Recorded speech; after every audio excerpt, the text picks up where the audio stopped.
باہر نکال دیا ہے. کیوں نہیں غور کرتے ہو اپنے بیٹیوں کی ان کنڈیشن پہ؟ لڑکوں سے کانٹیکٹ کرنے والیوں اور آئے لڑکوں لڑکیوں سے سمپرک کرنے والوں، ہاں غور کرنا، اس دولت کے لپیٹ میں لڑکیوں کو لپیٹنے والوں اور اے لڑکیوں دولت کے چکر میں لڑکا ہینڈسم دیکھا، تھوڑی سی دولت دیکھ لیا اور اسی کے دیوانے ہو گئی اور اسی کو تم نے دل دے بیٹھا. او سوچو کہ تم کون سی بے حیائی والا کام کر رہی ہو. اللہ کی قسم تمہیں مرنا ہے، اللہ کے یہاں جانا ہے. قرآن و حدیث پڑھو اور قرآن و حدیث پڑھنے کے بعد تمہیں پتا چلے گا کہ اللہ کی قسم دنیا میں یہ تو آزمائش ہے. مردوں کے لیے عورتیں آزمائش، عورتوں کے لیے مرد آزمائش. کیا دنیا کے اندر عورت بھی بہت بڑا فتنہ بھی میں آپ کو بتاؤں گا، لیکن یہ عورت دولت کے چکر میں گرفتار ہے. کتنی جگہوں کا میں نے دیکھا اور میں نے سنا کہ مولانا فلاں عورت نے اپنے بچوں کو چھوڑا اور فلاں آدمی کے ساتھ بھاگ گئی. سوچو کیوں بھاگی؟ وہ پیسے والا تھا، وہ دولت والا تھا، اس نے اپنے بچوں کا بھی پرواہ نہ کیا اور لڑکی پیسے کے چکر میں اپنا ایمان دے بیٹھتی ہے. غور کرو، یہ تو معاملہ مسلمان کا ہے. غیروں کے ساتھ ہمارے مسلمان بہنیں، مسلمان بیٹیاں اللہ کی قسم لاکھوں کی تعداد میں غیروں سے سمبند بنا رہی ہے، غیروں کے چنگل میں جا رہی ہے. اور غیر مسلم جب اپنے انڈر میں مسلمان لڑکیوں کو کرتا ہے یہ تو بہت بڑی پلاننگ ہے. اور میری وہ تقریر آپ نے سن لیا ہوگا یا سنا ہوگا، میرے بھائیوں کے غیر مسلموں نے باقاعدہ ایک پلان بنایا ہے. جو لڑکا غیر مسلمان لڑکی کو اپنے چنگل میں پھنسائے گا، اپنے شکار میں لے گا، اپنے گرفت میں لے گا، اپنی محبت کی جال میں پھنسائے گا، اس کو اتنا لاکھ انعام ملے گا، اس کو بنگلہ دیا جائے گا، اس کی پوری طریقے سے روزی روٹی کی ذمہ داری لی جائے گی. باقاعدہ پلاننگ ہو رہی ہے. اور ہماری مسلم لڑکیاں انسٹاگرام پہ پھنسی اور اس کے بعد ہم تو دل تو دے چکے ہیں صنم، اب تو ہم رہ نہیں سکتے تیرے بن، بھاگ جاتی ہے. اور میری بہنوں تصور کرو یہ کون سی دولت کا نشہ ہے. اللہ کی قسم جناب محمد رسول اللہ کے دور میں دیکھو حضرت ام سلمہ کا واقعہ آپ نے سنا ہوگا کہ نہیں؟ ام سلمہ کے پاس، ہاں میرے بھائیوں، ام سلمہ کے پاس بڑے بڑے پیسے والے آئے، بڑے بڑے دولت والے آئے. ام سلمہ بہت ہی زیادہ خوبصورت تھی، بہت ہی زیادہ بیوٹیفل تھی، بہت ہی مالدار خاتون تھی. ٹھیک ہے، اب اس کے پاس بڑے بڑے امیر، جب ان کا شوہر نضر بن مالک انتقال ہو گیا، تو جب ان کا شوہر انتقال ہو گیا اس کے بعد ام سلمہ کے پاس رشتہ آنا شروع. ام سلمہ نے پیسے نہ دیکھے، دولت نہ دیکھی، کہا کہ اگر نکاح کرنا ہے تو ایمان کا سرٹیفکیٹ لے کر کیا، مسلمان ہو تب ہی کروں گا، دولت سے ہمیں کوئی مطلب نہیں. دولت کے پرواہ تو آج کل تو مسلمان دولت کے چکر میں پاگل، جس کو دولت ملی، گورنری ملی، میرے بھائیوں گورنر ہو جانے کے بعد اللہ کی قسم وہ منظر ذرا سنو. حضرت سعد بن وقاص کا بھی نام آپ نے سنا ہوگا. اب میں یہ نام لینے کے بعد میں ایک سوال کروں اور یہی لوگ بتائیں گے، مولوی مولانا نہ بتائیں، مدرسہ کے طلبہ نہ بتائیں. سعد بن وقاص کون ہے؟ کون سے صحابی ہیں؟ کوئی بتا سکتے ہیں؟ سعد بن وقاص کے بارے میں کچھ پتا ہے آپ لوگوں کو؟ کوئی تاریخ، کوئی اسلامک تاریخ آپ کو معلوم ہے؟ سعد بن وقاص کے بارے میں کوئی بتا سکتا ہے؟ آپ نے سعد بن وقاص کے بارے میں کہیں پڑھا ہے، سنا ہے؟ میرے بھائیوں سعد بن وقاص وہ صحابی ہیں جن کے بارے میں امام کائنات نے کہا تھا فداک ابی و امی، اے سعد تیرے اوپر میرے ماں باپ قربان. یہ سعد بن وقاص ہے جن کے اوپر حضرت سعد بن وقاص کے اوپر امام کائنات کہہ رہے ہیں اے سعد تیر چلاؤ محمد محمد رسول اللہ کے ماں باپ تیرے اوپر قربان. یہ سعد بن وقاص وہ صحابی ہے جن کو اللہ کے نبی نے ایک ہی محفل میں جنت کی بشارت سنائی اور فرمایا اے سعد تو جنتی، اے سعد تو جنتی، سعد بالجنہ، سعد جنت کے اندر ہوں گے. اللہ کے نبی صلی اللہ علیہ وسلم سعد رضی اللہ تعالیٰ عنہ کو دنیا کے اندر جنت کی سرٹیفکیٹ دے رہے ہیں. یہ سعد بن وقاص کی زندگی دیکھو میرے بھائیوں. نبی سے سند لے لینے کے بعد حضرت عمر فاروق کے دور میں سعد بن وقاص کو حضرت عمر فاروق نے ملک شام کا گورنر بنا دیا، ملک شام کا گورنر بنایا. منظر دیکھیے، گورنر ایک ملک ہے ملک شام.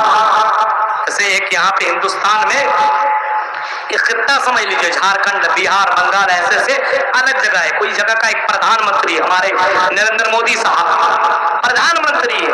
ہمارے جھارکھنڈ کے مکھ منتری ہیمنت سورین. ایسی الگ الگ جگہ کے الگ الگ مکھ منتری ہے. ایسے آپ سمپل میں سمجھنے کے لیے سمجھ لیجئے کہ وہاں کا مکھ منتری بنایا گیا کن کو؟ حضرت سعد بن وقاص کو. کہاں کا؟ ملک شام کا. اب جیسے ہمارے پردھان منتری جی کبھی جھارکھنڈ، کبھی بہار، کبھی بنگال کا جائزہ لینے کے لیے آتے ہیں، کیا ہو رہا نہیں ہو رہا ہے، ان کی ذمہ داری ہے، ذمہ داری نبھانی بھی چاہیے، آنا بھی چاہیے. بالکل ایسے حضرت عمر فاروق نے جب گورنر بنایا، حضرت سعد بن وقاص کو جب گورنر بنایا، اور حضرت عمر فاروق کو جب پتا چلا کہ ملک شام کے اندر دولت کی ریل پیل ہے، دولت بہت زیادہ ہے، ہریالی بہت زیادہ ہے، پیسہ بہت زیادہ ہے. اب ہندوستان میں دیکھیے کئی جگہیں ایسی ہیں، بہت خوبصورت علاقے ہیں، بہت مالدار علاقے ہیں. جھارکھنڈ میں کے اندر بھی پیسہ کم نہیں ہے، بہت پیسہ ہے. یہ الگ سی بات ہے کہ جھارکھنڈ میں سب سے زیادہ لیبر ہے، سب سے زیادہ کام کرنے والا ورکر آپ کو جھارکھنڈی میں کہاں ملے گا؟ کہیں چلے جاؤ ہندوستان میں کوئی نہ کوئی ملتا ضرور ہے. السلام علیکم. وعلیکم السلام. کہاں کے؟ جھارکھنڈ کا ہو، بہار کا ہو. لیکن جھارکھنڈ میں پیسہ بھی بہت ہے، بہت ہے. ایک الگ سی بات ہے کہ ان پیسوں پہ قبضہ کسی اور نے کر لیا. اب ملک شام بہت ہی زیادہ دولت والا علاقہ تھا. حضرت عمر فاروق ملک شام کی طرف جاتے ہیں تھوڑا سا معائنہ کرنے کے لیے، جائزہ لینے کے لیے. چلو ملک شام دیکھ کر کے آتے ہیں. ملک شام پہنچ جاتے ہیں. ملک شام میں وہاں کے گورنر کو حضرت سعد بن وقاص کو بلایا جاتا ہے. اے سعد بن وقاص آؤ ادھر آؤ. حضرت سعد بن وقاص جب حضرت عمر فاروق کے پاس آتے ہیں، سعد بن وقاص سے کہتے ہیں اے گورنر سعد بن وقاص، چلو ہمیں ملک شام کا جائزہ کرواؤ، ہمیں ملک شام دکھاؤ. حضرت سعد بن وقاص نے الگ الگ جگہ گھمایا، الگ الگ جگہ دکھایا، الگ الگ جگہ کے بارے میں آپ کو انفارمیشن دی. اب حضرت سعد بن وقاص بتاتے جا رہے ہیں، عمر فاروق سنتے چلے جا رہے ہیں. عمر فاروق کچھ دن تک ملک شام کے اندر رہے. اب حضرت عمر فاروق نے اتنا خوبصورت شہر جب دیکھ لیا، اتنا خوبصورت جب علاقہ دیکھ لیا، اتنی بڑی بڑی بلڈنگیں دیکھ لی، تو حضرت عمر فاروق کے دل میں آیا کہ سعد بن وقاص تو یہاں کا گورنر ہے، اس کی بھی بڑی بلڈنگ ہوگی، یہ بھی تو بڑے بنگلہ میں رہا کرتا ہوگا، اس نے بھی بہت دولت جمع کر لیا ہوگا. دل میں خیال آیا، اور خیال آتے ہی حضرت عمر فاروق نے حضرت سعد بن وقاص سے پوچھ دیا اے سعد ذرا اپنا گھر بھی کو دکھاؤ. کیا پوچھا؟ اے سعد ذرا اپنا گھر بھی تو دکھاؤ، تم نے تو ملک شام دکھایا. اے سعد چلو میں تمہارا گھر دیکھنا چاہتا ہوں کیونکہ ملک شام کے تم گورنر ہو. سعد بن وقاص کہتے ہیں اے امیر المومنین میرا گھر مت دیکھیے، اے امیر المومنین میرا گھر مت دیکھیے. حضرت عمر فاروق کہتے ہیں اے سعد بار بار تھوڑی ملک شام آ پاؤں گا، چلو ہمیں اپنا گھر دکھا دو. اچھا آپ یہاں آؤ، میرا کوئی خاص آدمی ہے، ابھی قاسم بھائی ملے تو ہم نے کہا یار اپنا گھر لے کے نہیں گئے، تو انہوں نے دکھایا اپنا گھر، یہی میرا گھر ہے. ابھی چلیے پروگرام اس کے بعد ہم آپ کو اپنا گھر دکھائیں گے. جو جس سے بڑا گہرا تعلق ہوتا ہے اس سے آدمی بول دیتا ہے. حضرت عمر فاروق نے سعد بن وقاص سے کہا اے سعد کیا اپنا گھر نہیں دکھاؤ گے؟ بہت زیادہ ضد کرنے لگے تو حضرت سعد بن وقاص کے فرماتے ہیں چلیے اگر آپ کو میرا گھر دیکھنا ہے تو چلیے میرا گھر دیکھ لیجئے۔ حضرت عمر فاروق سوچنے لگے یہ بھی بہت پیسہ جمع کیا ہوگا، دولت جمع کیا، گورنر ہے بھائی، ہمارے یہاں کوئی مکھیا ہی بن جاتا ہے لاکھوں کا مالک، ہاں کوئی پنچایت کا سمیتی بن جائے لاکھوں میں کھیلتا ہے، کوئی ودھائک بن جائے کروڑوں میں کھیل رہا ہے، کوئی مکھ منتری بن جائے تو اس کی دولت ہم اندازہ نہیں لگایا جا سکتا۔ یہاں سعد بن وقاص کے بارے میں کیا سوچ رہے ہیں؟ حضرت عمر فاروق کے بہت پیسہ ہوگا، ان کے پاس بہت دولت ہوگی، بہت بڑا بنگلہ ہوگا۔ حضرت عمر فاروق سعد بن وقاص کے ساتھ چلنے لگے اور چلتے چلتے شہر کو کراس کرنے لگے۔ جب بیچ شہر میں پہنچتے عمر فاروق کہتے ہیں کیا اسی بیچ شہر میں تمہارا بنگلہ ہے؟ کہ نہیں امیر المومنین، شہر گزرنے کے بعد میرا گھر ہے، شہر گزرنے کے بعد میرا گھر ہے، چلیے تھوڑا سا اور آگے چلیے۔ شہر ختم ہو گیا، شہر کے باہر نکل گئے اور اب عمر فاروق کہتے ہیں آئے ساتھ یہ پورا شہر ختم ہو چکا ہے، آپ کا مکان بنگلہ تو مجھے نظر نہیں آ رہا ہے۔ سعد بن وقاص دور سے کہتے ہیں امیر المومنین دیکھیے وہ جھونپڑی جو دکھائی دے رہی ہے وہی میرا گھر ہے، وہی میری جھونپڑی ہے۔ آئے امیر المومنین وہی میری جھونپڑی، وہی میرا بنگلہ، وہی میرا گھر ہے۔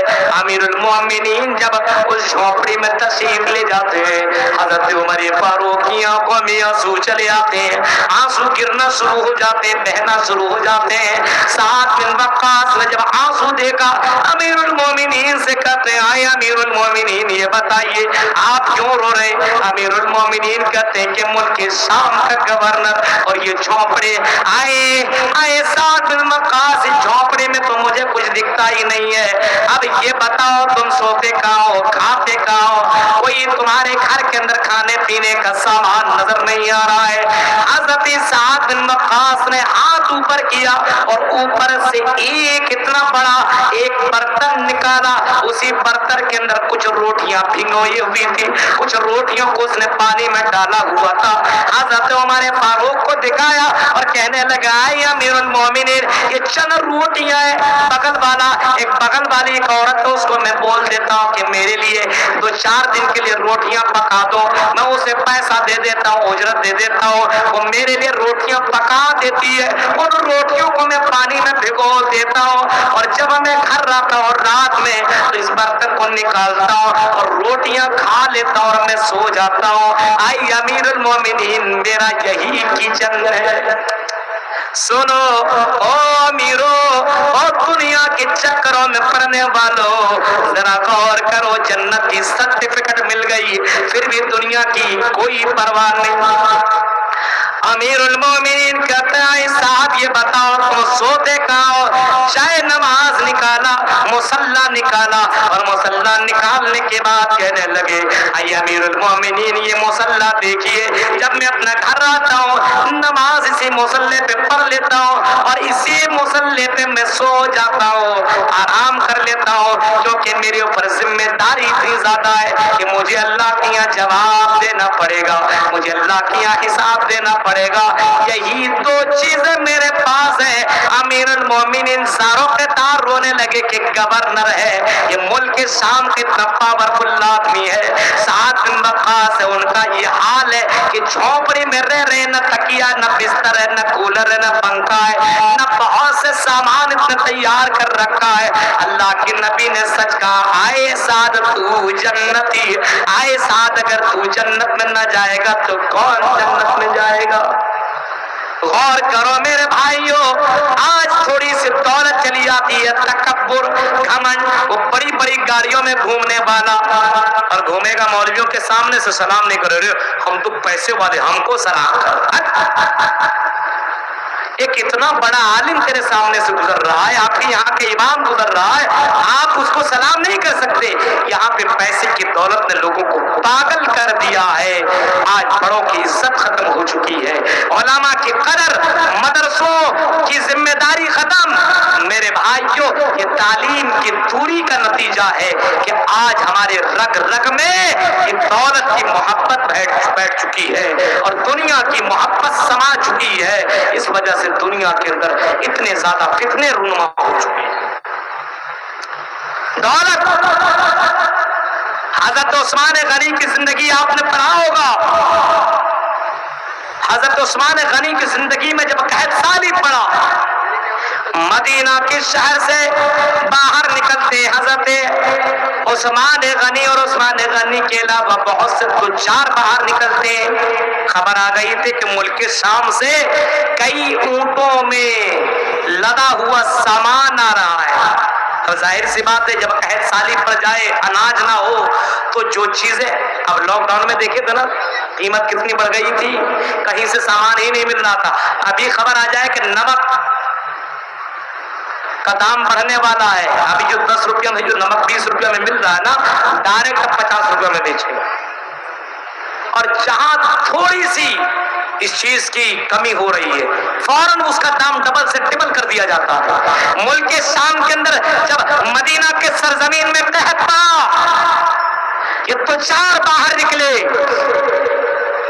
اور باہر نکلنے کے بعد ذرا دیکھو میرے بھائیو، دولت کے دل دادو، دولت کے لالچیو، اور دنیا میں پیسہ حرام طریقے سے کمانے کے چکر میں لگنے والوں، حضرت عثمان غنی بھی باہر نکلتے ہیں، اور بہت سے تجار بزنس مین، بہت سے کاروباری مدینہ کی سرزمین سے باہر نکلتے ہیں اور دیکھتے کئی اونٹوں میں لدا ہوا سامان آ رہا ہے۔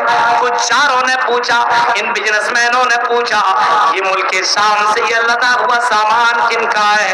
پتا چلا حضرت عثمان غنی کا یہ سامان ہے۔ سارے کا سارے تجار، یہ بزنس مین ملک شام سے آنے والے ان اونٹوں میں لدا ہوا سامان کو خریدنے کے لیے یہ تجار آگے بڑھتے اور کہتے ہیں امیر المومنین اے عثمان غنی، اے عثمان غنی ہمیں یہ مال ہمیں دے دو، یہ سامان ہمیں دے دو، جتنے میں خریدا اس سے ڈبل لے لو۔ جیسے ہم 1 روپیہ میں کوئی سامان لایا، ہم نے 10 روپیہ میں اس کو خریدا ہے، اب آدمی کہے گا 10 کی جگہ 20 میں دے دو، 10 میں لایا ہے اس کا ڈبل دو، جائیے بھاگیے، 2 گنا ہم آپ کو پیسہ دے رہے ہیں، 2 گنا دے رہے ہیں۔ آپ نے لایا ہے ملک شام سے، آپ کو کہیں بھاگنے کی، دوڑنے کی، بیچنے کی، پریشان ہونے کی کوئی ضرورت نہیں ہے۔ آئے عثمان غنی اس کا ڈبل یہی کا یہی لے لو۔ حضرت عثمان غنی جواب دیتے ہیں تاجرو، اے مدینہ کے بزنس مینوں، اے مدینہ کے کاروباریوں، سنو ہمیں اس سے زیادہ ملنے والا ہے۔ ایک اور تاجر آگے بڑھا اور کہنے لگا اے عثمان ہم اس کا 3 گنا دے دیتے تب بھی تو ہمیں یہ سامان دے دو۔ کہنے لگا نہیں ہمیں اس سے زیادہ ملنے والا ہے۔ ایک اور آگے بڑھا 4 گنا لے لو، اور ایک آگے بڑھا مجھے 5 گنا لے لو، پھر بھی ہمیں یہ سامان دے دو۔ حضرت عثمان غنی کہتے ہیں مجھے اس سے زیادہ ملنے والا ہے۔ ایک اور تاجر بڑھا اور کہتا 5 گنا زیادہ لے لو، اے عثمان تب بھی تو ہمیں یہ مال دے دو۔ حضرت عثمان غنی کہتے ہیں اس سے زیادہ ملنے والا ہے۔ یہ مدینہ کی تمام تجار، تمام کاروباری، تمام بزنس کرنے والے یہ آگے بڑھتے اور بڑھنے کے بعد کہتے ہیں اے عثمان ذرا یہ بتاؤ مدینہ کے بڑے بڑے تاجر تو یہاں موجود ہے، کون ہے جو تمہیں اس سے زیادہ دینے والا ہے؟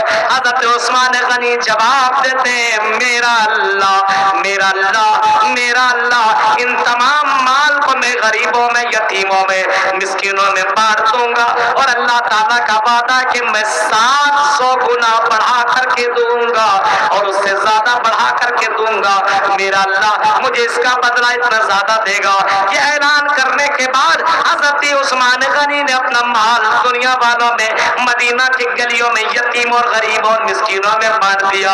اور دولت کے چکروں میں پڑ کر کے ایمان برباد کرنے والوں، دولت کے چکر میں لگ کر کے اپنی زندگی خراب کرنے والوں، حرام طریقے سے پیسہ کمانے والوں، کبھی کبھی ان واقعات کے اوپر نظر دوڑا لینا، کبھی کبھی قرآن کی آیتوں کو پڑھ لینا، کبھی کبھی حدیثیں پڑھ لینا۔ اللہ کے نبی صلی اللہ علیہ وسلم نے فرمایا کہ لوگوں ہماری زندگی میں، میری امت میں سب سے بڑا فتنہ ہوگا وہ دولت کا فتنہ ہوگا۔ اے لڑکیوں ان دولت کے چکر میں مت پڑو، اللہ کی قسم بڑے بڑے دولت والے دنیا میں آئے، آج اس کا نام لینے والا کوئی باقی نہیں ہے، کوئی اس کا نام لینے والا باقی نہیں ہے۔ قارون کا بھی نام آپ نے سنا ہے، وہ اتنا بڑا دولت والا تھا، کئی اونٹوں میں لاد کر کے خزانے کی چابیاں لے کر کے جاتا تھا۔ تکبر، گھمنڈ، فخر، اللہ نے اسے زمین میں دھسا دیا۔ فخسفنا به وبداره الارض، اللہ کہتا ہے ہم نے اس تکبر کرنے والے، اس دولت والے کو ہم نے زمین کے اندر دھسا دیا۔ میرے پیارے ساتھیوں، ذرا تصور کرو، اسلام اللہ رب العالمین بندوں کو آزماتا ہے کہ اس دولت پہ پڑ کر کے اپنا ایمان تو برباد نہیں کر رہا ہے، اور ڈریم 11 پہ پیسہ لگانے والوں، ٹیم بنانے والوں، اللہ کا وعدہ، اللہ کا میں نام لے کر کے، میں تم سے اللہ کا واسطہ لے کر کے میں بول رہا ہوں، اپنے موبائل سے یہ ڈریم 11 ڈیلیٹ کرو ورنہ تمہارا ایمان برباد کر دے گا۔ یہ حرام راستے ہیں میرے بھائیوں، رزق حلال کماؤ اور اللہ سے دعا مانگو، اللہم اکفنی بحلالک عن حرامک واغننی بفضلک عمن سواک، اللہم اکفنی بحلالک عن حرامک واغننی بفضلک عمن سواک۔ یہ دعا مانگو میرے بھائیوں۔ آج مسلمان اتنا کمزور ہے تعلیم کے معاملے میں، انہیں یہ دعا ہی معلوم نہیں ہے کہ دعا کون سی مانگی جائے۔ آج اگر کوئی سوال بھی کرتا ہے تو مولانا کہتا ہے مولوی صاحب ارے ایسی دعا سکھلائیے کہ ہم کروڑ پتی بن جائیں، ہمارا بزنس چلنے لگے۔ کوئی تو صرف دنیا ہی کے لیے سوال، صرف دنیا ہی کے تعلق سے کرتا ہے۔ میرے بھائی جو یہ دعا میں تمہیں سکھا رہا ہوں، اس دعا کو یاد کر لینا، پیسے والے کو بھی ہو جاؤ گے، قرض بھی ختم ہو جائے گا اور اللہ تیرے لیے کافی ہو جائے گا۔ کون سی دعا؟ اللہم اکفنی بحلالک عن حرامک واغننی بفضلک عمن سواک۔ یہ دعا اپنے دل و دماغ میں بیٹھا لو اور اس کا پھر ہمیشہ اپنی زندگی میں کرتے رہا کرو۔ میرے بھائیوں، تو دولت کے چکر میں اپنا ایمان برباد مت کرو، اپنا نام خراب مت کرو میرے بھائیوں، ان چکروں میں مت لگو۔ یہ دنیا چند سالہ زندگی ہے، وَمَا الْحَيَاةُ الدُّنْيَا إِلَّا مَتَاعُ الْغُرُورِ۔ اللہ رب العالمین کہہ رہا ہے کہیں دنیا کی زندگی تمہیں دھوکے میں نہ ڈال دے، وَمَا الْحَيَاةُ الدُّنْيَا إِلَّا مَتَاعُ الْغُرُورِ۔ تو میرے بھائیوں، سب سے بڑا فتنہ جو ہماری زندگی میں ابھی آیا ہوا ہے، یہ دولت کا فتنہ ہے، یہ مال کا فتنہ ہے۔ اس مال کے فتنے میں بھی شادی کا تو موسم چل رہا ہے آپ کے یہاں، ہمارے یہاں جھارکھنڈ میں ابھی دیکھیے گا پیسہ کیسے شادیوں میں لٹاتا ہے، دیکھیے گا۔ شادی ہونی چاہیے تھی، اس کو اتنی گاڑی بنا دیا ہے نا، دیکھنے والا کہتا کتنا پیسے والا ہوگا، بعد میں پتا چلتا قرضہ لے کر کے اتنی بڑی شادی کیا ہے، اتنی بڑی پنڈال، اتنے لائٹیں، یعنی غیروں کی تمام رسموں کو ہم نے اپنے اندر لا لیا ہے۔ غیروں کی جو شادیاں ہوا کرتی تھی، آج مسلمانوں کی ویسی شادیاں ہو رہی ہے۔ آج ڈی جے نہ ہو، آج باراتی نہ ہو، بڑی بڑی گاڑیوں میں اور کئی گاڑیوں میں جب بارات بن کر کے دولہا نہ جائے تو دولہا ہی سمجھ میں نہیں آئے گا۔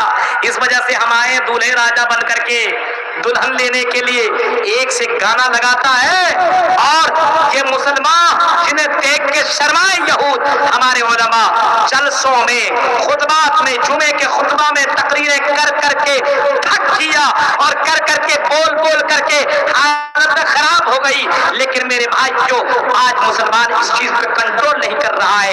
یہ فضول خرچی اسلام میں حرام ہے۔ ان المبصرین کانوا اخوان الشیاطین، اللہ کہتا فضول خرچی کرنے والا شیطان کا بھائی ہے۔ شادی بیاہ سمپل طریقے سے کرو، ولیمہ کرو، کوئی منع نہیں ہے، لیکن میرے بھائیوں، شادی کے موقع پہ باراتی بن کر کے جانے والوں، ذرا سوچو، ہم کسی کے گھر کو تباہ کرنے کے لیے کیوں جائیں؟ ہم کسی کی بیٹی کو برباد کرنے کے لیے اور اس کے باپ کو پریشان کرنے کے لیے جا رہے ہیں؟ ہمیں بھی مرنے کے بعد اللہ کی یہاں جواب دینا ہوگا۔ ذرا ان شادیوں کے موقع پہ کبھی اپنے گریبان پہ جھانکنا، کیا ہمارے لیے جانا جائز ہے؟ کیا ہم ان شادی کے ان جگہوں میں جہاں پہ جس نے جہیز لیا ہو، جس ہمیں بیٹیوں کے سینے باپ کے سینوں پہ چڑھ کر کے جس نے جہیز مانگا ہو، ان کے گھر میں جا کر کے کھانا ہمارے لیے کیا جائز ہے؟ میرے بھائیوں، ان چیزوں پہ کبھی غور و فکر کریے گا، تب آپ کو سمجھ میں آئے گا کہ اللہ کیا مجھے جواب دینا پڑے گا۔ امام کائنات کی زندگی کو دیکھو، اللہ کی قسم نبی اکرم حساب و کتاب کے تعلق سے اللہ کے نبی صلی اللہ علیہ وسلم یہ کہا کرتے تھے۔ حضرت عائشہ نے پوچھ لیا تھا، اے اللہ کے نبی یہ کیوں جواب آپ کیوں سوال کرتے ہیں اور اللہ سے یہ کیوں دعا کیوں مانگتے ہیں؟ اللہم حاسبنی حسابا یسیرا، کہ اللہ میرے حساب کو آسان کر دے۔ اللہ کے نبی کہتے ہیں قیامت کے دن مجھ سے اللہ تعالیٰ حساب پوچھے گا تو میں جواب کیا دوں گا؟ میرے پیارے ساتھیوں، صحابہ کرام کی زندگی کو اگر آپ پڑھیں گے تو حساب کے چکر میں میرے بھائیوں گورنروں نے گورنری چھوڑ دی، اور حضرت عمر فاروق سے کئی گورنر نے کہا تھا آئی عمر فاروق مجھے گورنر کی ڈگری نہیں چاہیے، ہماری گورنری کی ڈگری واپس لے لیجئے، مجھے اللہ کے یہاں جواب دینا ہوگا۔ ایسے ایسے لوگ گزرے ہیں۔ یہاں پہ حساب و کتاب کچھ نہیں، ارے جو دل میں آئے کر لو۔ میں نے قرآن کریم کے بعد ایک اور حدیث پڑھی تھی، وہ حدیث ما ترکت بعدی فتنة اضر علی الرجال من النساء۔ اس امت کے مردوں کے لیے سب سے بڑا فتنہ عورت کا فتنہ ہے۔ وہ لوگوں، عورت کا فتنہ، لڑکی کا فتنہ بہت بڑا فتنہ ہے۔ جلسوں کو بھی خراب کرنے کے لیے بہت لڑکیاں آتی ہے، اور برا لگے تو لگے، ابوالکلام سلفی کو کوئی فرق نہیں پڑتا۔ کئی لڑکیاں جن کے لیے جگہ بنائی گئی ہے کہ آپ پردے میں رہو، اور کئی لڑکیاں میک اپ کر کے، پرفیوم لگا کر کے، خوشبو لگا کر کے، آزیب چوڑیاں پہن کر کے، اور عید کا بہترین جوڑا پہن کر کے جلسوں میں گھوم رہی ہے، اور لڑکوں کے بیچ میں آ کر کے اپنے آپ کو دکھا رہی ہے۔ اے لڑکیوں، کیا تم نے جناب محمد رسول اللہ کی وہ حدیث نہ سنی کہ مائلات و میلات، میری زندگی، اللہ کے نبی فرماتے ہیں میری امت میں کچھ لڑکیاں ایسی آئیں گی جو مائل ہونے والیاں ہوں گی، اور کچھ لڑکیاں مائل کرنے والیاں ہوں گی، مومیلات خود مائل ہونے والیاں ہوں گی۔ اللہ کے نبی فرماتے ہیں ایسی لڑکیاں لا يدخل الجنہ، جنت کے اندر داخل نہ ہوں گی۔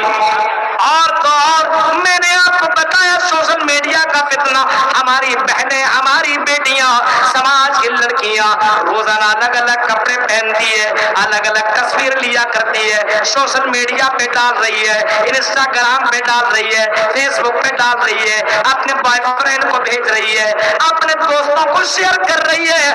اور لڑکیوں، کیا تمہارے لیے تصویر اپلوڈ کرنا کیا جائز ہے؟ کیا سوشل میڈیا پہ جو تم لوگوں کے سامنے عام ہو رہی ہو، کیا کبھی تم نے یہ نہ سوچا مر جاؤں گی اور سوشل میڈیا سے یہ تصویریں تو غائب نہیں ہوں گی؟ قیامت تک جب تک یہ سوشل میڈیا باقی رہے گا تب تک تمہیں عذاب ملتا رہے گا۔ یہ تصویر بھیج کر کے مردوں کی زندگی کو برباد کرنے والی ہو اور مردوں کا امتحان لینے والی ہو، ذرا تصور کرو، جناب محمد رسول اللہ کی بیٹی کا بھی جائزہ لے لینا، نبی کے صحابیات کا بھی مطالعہ کر لینا، نبی کے صحابیات کی سیرت کا بھی کبھی پڑھ لینا کہ نبی کی بیویاں، نبی کے صحابیات اللہ کی قسم کتنا پردہ کیا کرتے تھے اور کس طریقے سے اللہ سے ڈرنے والی تھی۔ آج کل کپڑے پہن سوشل میڈیا پہ ڈال، کریم لگا سوشل میڈیا پہ ڈال، الگ الگ کام کر سوشل میڈیا پہ ڈال، نیکی کر سوشل میڈیا پہ ڈال۔ میرے بھائیو یہی حال ہو چکا ہے، اور لڑکیوں کو سوشل میڈیا پہ آنے کی اتنا زیادہ کیا ضرورت ہے؟ آج کل تو اتنا ہی نہیں، مولانا ٹیگ کرتی ہے، کتنی لڑکیوں نے فیس بک پہ مجھے باقاعدہ ریکویسٹ بھیجی ہے، اور میرے فیس بک آئی ڈی دیکھ لینا، میں کسی بھی لڑکی کو میں نے ایکسپٹ نہیں کیا ہے، ریجیکٹ، کوئی کانٹیکٹ نہیں۔ سوال کرنا ہے تو ڈائریکٹ میسج کر، سوال کر، ہم تمہیں اپنا فرینڈ نہیں بنا سکتے ہیں۔ میرے بھائیوں، آپ بھی باقاعدہ یہ سوچیں، اے لڑکیوں، اور سنو رانگا کے لوگوں، ٹاکور کے میرے بھائیوں، دنیا کے اندر زلیخا بہت ساری ملیں گی، تمہیں دنیا میں یوسف کا کردار تمہیں نبھانا ہوگا۔ ہاں، تمہارے رانگا گا اور تمہارے پاکوڑ اور تمہارے اگل بغل میں بہت ساری زلیخا ملیں گی. تمہیں کبھی فیس بک کے ذریعے سے زلیخا مل جائیں گی, کبھی انسٹاگرام کے ذریعے سے زلیخا مل جائیں گی, لیکن تمام زلیخا کو بول دینا ہے نہیں انی اخاف اللہ, میں اللہ سے ڈرتا ہوں, تم سے میں کانٹیکٹ نہیں کر سکتا, تم سے میں رابطہ نہیں کر سکتا, تم سے میں کوئی سمبند بنا نہیں سکتا, تم سے میں کوئی بات نہیں کر سکتا. او لوگو ذرا تصور کرو, امام کائنات کا سب سے بڑا فتنہ تو لڑکیوں کا فتنہ بتایا مردوں کے لیے, اور آپ نے فرمایا بخاری شریف کی حدیث ہے, مسلم شریف کی حدیث ہے, فرمایا ما ترک بعدی فتنۃ النظر علی الرجال من النساء, کہ میری امت میں مردوں کے لیے سب سے بڑا جو فتنہ ہوگا وہ عورتوں کا فتنہ ہوگا. اس عورت کے چکر میں لوگوں نے اپنا ایمان کو بیچ دیا, اس عورت کے چکر میں لوگوں نے مسجدوں کو چھوڑ دیا, ان لڑکیوں کے چکر میں لوگوں نے اپنے ماں باپ کو بھی دغا دے دیا, اپنے اسلام کو بھی ترک کر دیا. کتنے نوجوان لڑکیوں کو غیر مسلم لڑکیوں کے چکر میں پڑ کر کے اسلام کو بھی ترک کر دیا. میرے بھائیوں ایسے نوجوان آپ کو نظر آئیں گے, ایسے لوگ دنیا کے اندر نظر آئیں گے. آؤ میرے بھائیوں ان مناظر کی طرف میں آپ کو لے کر کے چلنا چاہ رہا ہوں. اللہ کی قسم لڑکیوں نے بلایا اپنی طرف, لیکن ایسے ایسے نوجوان دنیا میں آئے جنہوں نے ان لڑکوں ان کی طرف دیکھنا گوارا بھی نہ کیا. ایک واقعہ میں آپ کو بتاتا ہوں. گزرے ہوئے زمانے کے اندر باقاعدہ ترغیب ترہیب کے اندر واقعہ نقل کیا گیا ہے. ہاں میرے بھائیوں نقل کیا گیا ہے اور لکھا گیا کہ ایک نوجوان بڑا ہینڈسم اور بڑا خوبصورت تھا, اس کے اوپر ایک خوبصورت لڑکی کی نظر تھی, اور اس لڑکی کو میں پا جاؤں تو میری زندگی کا کیا کہنا. وہ لڑکا دکان میں رہا کرتا تھا اپنے باپ کے ساتھ, لڑکی روزانہ حجاب میں نکلا کرتی تھی اور وہاں سے گزرا کرتی تھی, اور باقاعدہ اپنی اداؤں سے اپنے طرف مائل کرنے کی کوشش کیا کرتی تھی. لیکن لڑکا بڑا دیندار تھا, اللہ سے ڈرنے والا تھا, اس لڑکی کی طرف دیکھنے کی کوشش نہیں کر رہا تھا. ایک دن اس لڑکی نے کپڑا خرید لیا, اور خرید لینے کے بعد چلی جاتی ہے اور بولتی ہے کل میں پیسہ بھیج دوں گی, اور ایک بڑھیا کو بھیج دیتی ہے اور کہنے لگتی ہے اور کپڑے میرے گھر کے اندر چاہیے, لے کر کے چلیے, آپ کو اور پیسہ بھی دے دوں گا, اور دے دوں گی پیسہ اور زیادہ, اور آپ سے اور کپڑے بھی لے لوں گی. بڑھیا کے پیچھے پیچھے اس آدمی نے اپنا بیٹا جوان بیٹا کو بھیج دیا. گیا 10 بس میرے بھائیوں ذرا تصور کرو, جب وہاں پہ پہنچتا ہے لڑکی نے دروازہ کھولا, لڑکی نے دروازہ کھولا, لڑکا جیسے اندر داخل ہوا, خوبصورت لڑکی ہے, چاند سے باتیں کر رہی ہے, بہت ہی زیادہ بیوٹیفل ہے. لڑکی نے دروازہ بند کر دیا, اپنے پرائیویٹ روم میں لے کر کے چلی جاتی ہے, اور لڑکے سے کہتی ہے او لڑکی آؤ آؤ انجوائے کرو, مستی کرو, تم بھی جوان میں بھی جوان, کوئی دیکھنے والا نہیں ہے, کوئی کچھ بولنے والا نہیں ہے. لڑکا ہکا بکا رہ گیا, ارے یہ مسلم لڑکی ہے, مسلم گھرانے کی لڑکی, یہ کام بھی کرا سکتی ہے. اللہ کی قسم اس کے دماغ میں کوئی کام نہیں آ رہا تھا, کیا کرو, اللہ سے بچنے کی دعا مانگ رہا ہے, اللہ مجھے اس مصیبت سے بچا لے. اچانک اس کے دماغ میں ایک بات آئی, اور وہ بات یہ آئی کہ وہ لیٹرین کرنے کے بہانے سے بولا مجھے ٹوائلٹ جانا ہے. ٹوائلٹ کے اندر داخل ہو گیا, لیٹرین کرتا ہے اور اسی کو اپنے جسموں کے اندر کپڑوں کے اندر مل لیتا ہے, پورا کا پورا جسم مل لیتا ہے, اور باہر جیسے نکلتا ہے لڑکی کہتی بھگ بھگ اس کو جلدی سے باہر نکالو. لڑکا وہاں سے باہر نکل جاتا ہے, جا کر کے تالاب میں نہاتا ہے, اور نہانے کے بعد گھر چلا جاتا ہے. میرے بھائیوں نوجوان کیسا تھا جن کے اوپر لڑکیاں خوبصورت سے خوبصورت لڑکیاں فدا بھی ہو گئی, لیکن میرے بھائیوں ذرا تصور کرو اس لڑکے نے اپنے آپ کو بچا لیا. او رانگا کے لوگوں, اے نوجوانوں, اے لڑکوں, تمہیں بھی لڑکیوں سے بچنا ہے, اور اے لڑکیوں تمہیں بھی لڑکوں کی فریب سے تمہیں بچنا پڑے گا, اور ایسا بننا پڑے گا. عمر فاروق کے دور میں جو لڑکی تھی جو رات کی تاریکی میں جس نے یہ جملہ کہا تھا, اے میری ماں رات کی تاریکی میں پانی میں دودھ میں ملا نہیں سکتی ہوں, کیونکہ اللہ مجھے دیکھ رہا ہے, مجھے اللہ کے سامنے جا کر کے جواب دینا پڑے گا. اے میری ماں تو دودھ میں پانی ملانے کے لیے بول رہی ہے, اگر میں دودھ کے اندر پانی ملا دوں, امیر المومنین نہیں دیکھ رہا